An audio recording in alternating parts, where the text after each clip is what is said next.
অনেকেই জানতে চেয়েছে যে ভর্তি পরীক্ষার ইডিয়ম ফ্রেজ কিভাবে আসলে পড়তে হবে। এখানে কিছু টেকনিকের ব্যাপার আছে, তোমরা আজকে খুবই অবাক হবে। যেখানে এমন কিছু মজার বিষয় আছে যে আমি আসলে কিভাবে পড়তাম ওই ব্যাপারটা তোমাদেরকে শেয়ার করব। তখন আজকে থেকে এটা জানার পরে তোমার কাছে ইডিয়ম ফ্রেজ মনে হবে যেটা এখনই আমি পড়ি, এখনই আমি পড়তে যাই, এরকম একটা তোমার মধ্যে ধরো যে ব্যাপার কাজ করবে। তাহলে শোনো ব্যাপারটা যে কীভাবে আসলে ইডিয়ম ফ্রেজ পড়তে হবে। ইডিয়ম ফ্রেজ তুমি বি ইউনিট, সি ইউনিট, এ ইউনিট যেখানে পরীক্ষা দাও অবশ্যই তোমার একটা মোটামুটি থাকবেই, এবং এটা বোনাস মার্ক হিসেবে আসলে নেওয়া উচিত। কারণ এখন সচরাচর যেগুলো আসতেছে কমন টাইপের যেগুলো আছে, বা এর আগে বিভিন্ন চাকরির পরীক্ষায় বিভিন্ন জায়গায় কম্পিটিটিভ পরীক্ষায় যেগুলো এসেছে এরকম কিছু গুরুত্বপূর্ণ ইডিয়ম আছে, সেগুলো তোমার জানা থাকা লাগবে। সবার আগে শুরু করি ধরো যে আমরা ব্যাড ব্লাড। ব্যাড ব্লাড অনেক জায়গায় এসেছে। ব্যাড ব্লাড মানে মনে হচ্ছে এটা ব্যাড মানে খারাপ, ব্লাড মানে রক্ত। এটা ইডিয়ম ফ্রেজটা মূলত ধরো যেরকম আক্ষরিক অনুবাদ করলে যেরকম হয় সেটা কিন্তু হবে না। ওয়ান সর্ট অফ এটা হচ্ছে বাংলায় আমরা বাগধারার মতো চিন্তা করতে পারি, যে মনে হয় একটা কিন্তু এটা ব্যাপারটা হচ্ছে আরেকটা, বা এরকম একটা ব্যাপার কিন্তু আছে। তো এখানে আমাদের যে ব্যাপারটা মাথায় রাখতে হবে যে ব্যাড ব্লাড মানে হচ্ছে মনে হচ্ছে খারাপ রক্ত বা এরকম। এখন তুমি এটা দিয়ে কীভাবে আবার মনে রাখতে পারবে সহজে, সেই জিনিসটা আজকে তোমাকে বলছি।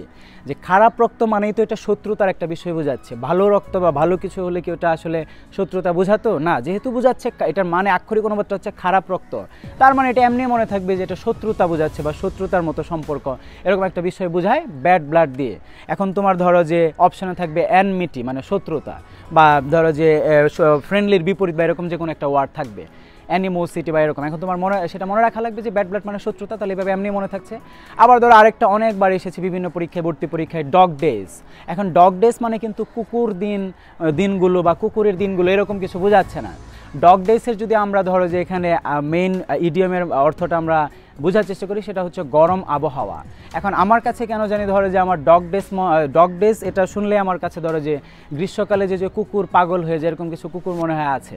সো আমার কাছে এইটা এমনিতেই ধরো যে আমি যেটা যখন অ্যাডমিশনের সময় প্রথম পড়েছি তখনই আমার কাছে এরকম মনে হয়েছে, এবং তখন থেকে আমার এটা এখনও মনে থাকে বা মনে আছে যে ডগ ডেজ ডগ মানে এটা ধরো যে গ্রীষ্মকালীন একটা আবহাওয়া বা একটা গরম আবহাওয়া বা এরকম একটা ব্যাপার বোঝাচ্ছে। আরেকটা ধরো আছে once in a blue moon. Once in a blue moon মানে হচ্ছে রেয়ারলি, অর্থাৎ একটা কাজ তুমি একদমই করোই না, একদমই ধরো যে নেগেটিভ একটা অর্থ দেয় বা এরকম। এখন once in a blue moon মানে বোঝাচ্ছে রেয়ারলি বা স্কেয়ারসলি মানে কদাচিৎ বা এরকম।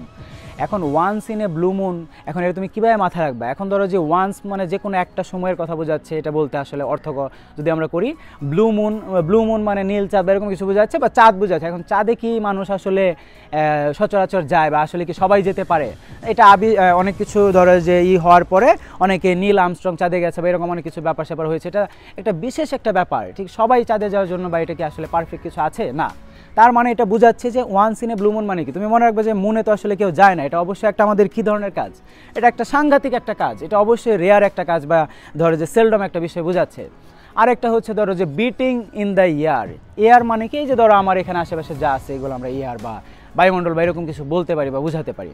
এখন এরকম এয়ারের মধ্যে তুমি যত ধরো যে বিটিং করো, প্রহার করো, মারামারি করো, কাটাকাটি করো একা একা বা এরকম এয়ারের মধ্যে যদি করো, এটা কি কোনো আসলে লাভ আছে? তার মানে কি বিটিং ইন দ্য এয়ার মানে হচ্ছে বৃথা পরিশ্রম করা, অর্থাৎ এয়ারে তুমি যতই মারো এখানে ধরো যে কোনো লাভ হবে না, বরং আমি নিজে এখান থেকে ছাদ থেকে হয়তো বা পড়ে যাবো বা এরকম একটা ব্যাপার।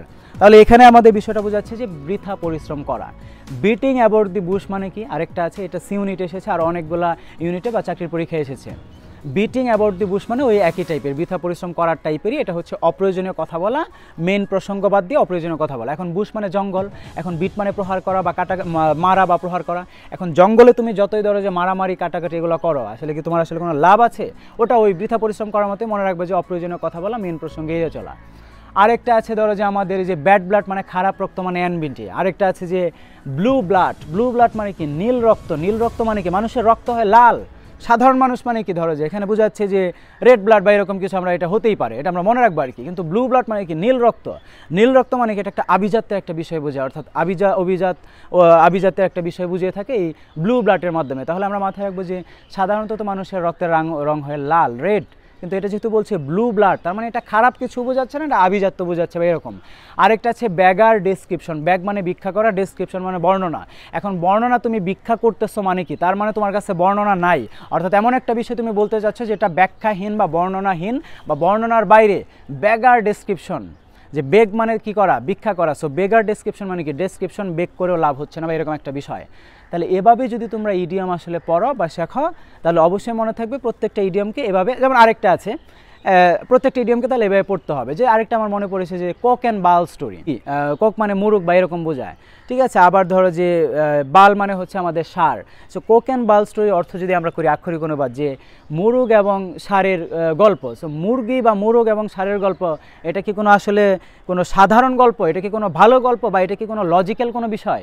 মুরুগ এবং ষাঁড়ের গল্প বলে কোনো গল্প আছে আসলে? তাহলে এটা অবশ্যই কী ধরনের গল্প? এটা একটা গাঁজাখুরি গল্প।